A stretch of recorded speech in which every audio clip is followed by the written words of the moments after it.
In 1987, a consumer electronics chain called Crazy Eddie had 43 stores across the Northeast, revenue topping $350 million, and a stock price that had jumped 2,000% in 3 years. 18 months later, its founder Eddie Antar was a fugitive. The company was bankrupt, and federal investigators had uncovered one of the most brazen accounting frauds in American retail history. This is the story of how a family of grifters built an empire on fake numbers, cash skimming, and one of the most memorable advertising campaigns on television. Eddie Antar opened his first electronics store in Brooklyn in 1969 with a simple strategy: undercut everyone on price, pay his family in cash, and report almost nothing to the IRS. By 1971, he had 4 stores and a cousin named Sam Antar keeping 2 sets of books, one for the government, one showing the real cash. The family was skimming millions in unreported income, but Eddie wasn't satisfied selling TVs out of Brooklyn forever. In 1972, he hired an ad agency and created a character, Crazy Eddie himself, a manic, fast-talking spokesman who screamed about prices so low they were insane. The ads ran non-stop on New York television. By the early 1980s, everyone in the tri-state area knew the jingle, the voice, and the promise: Crazy Eddie would beat any competitor's price or your money back. And they did beat prices because they were hiding profit. Between 1969 and 1979, the Antar family skimmed an estimated $50 million in cash from their stores, money that never appeared on tax returns. But in 1979, Eddie made a pivot. He decided to take Crazy Eddie public. To do that, he needed audited financials, paying taxes, and the appearance of legitimacy. So he flipped the scheme. Instead of hiding revenue, he started inflating it.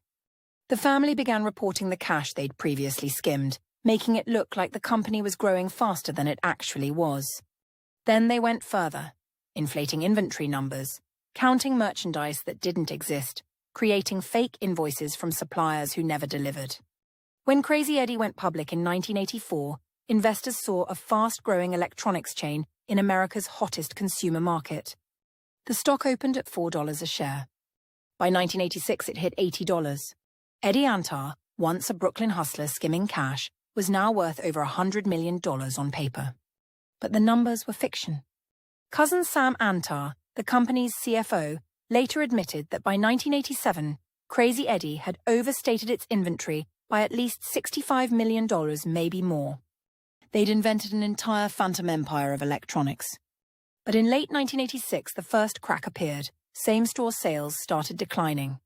Consumer electronics was getting brutally competitive. Margins were shrinking, and big-box chains like Circuit City were expanding fast. Crazy Eddie's actual business was weakening, which meant Eddie needed to inflate the numbers even more to keep Wall Street happy. But in March 1987, Eddie made a catastrophic miscalculation. He tried to take the company private again by selling it to a group of investors who would conduct their own audit. Those auditors found the discrepancies immediately. In September 1987, the new owners announced they'd discovered massive inventory fraud. The stock collapsed from $20 to under $2 in a single day. By November, federal prosecutors had launched a criminal investigation. Eddie Antar emptied his bank accounts, grabbed $30 million in cash and stock, and vanished. He spent 2 years as a fugitive, moving between Switzerland, Israel, and South America under fake passports. He was finally arrested in Israel in 1992 and extradited to the United States. In 1993, Eddie Antar was convicted on 17 counts of fraud and sentenced to 12.5 years in federal prison. Crazy Eddie filed for bankruptcy and closed all remaining stores in 1989. The brand that once dominated New York retail became a punchline. So what went wrong? Crazy Eddie's collapse wasn't about accounting complexity or sophisticated financial engineering. It was just lying. The Antars built an entire public company on top of fake inventory, fake sales, and fake growth, then sold shares to investors who believed the numbers were real. What makes the story remarkable isn't the fraud itself, it's how long they got away with it. For 18 years, Eddie Antar ran a criminal enterprise disguised as a retail business, and no auditor, no regulator, no analyst caught it until he voluntarily invited scrutiny by trying to sell. The lesson isn't that fraud is hard to detect. It's that when a company's numbers look too good and the growth seems effortless, someone is probably making it up. Eddie Antar served 7 years, was released, and died in 2016. His cousin Sam became a whistleblower and forensic fraud consultant, now teaching others how to spot the schemes he once built.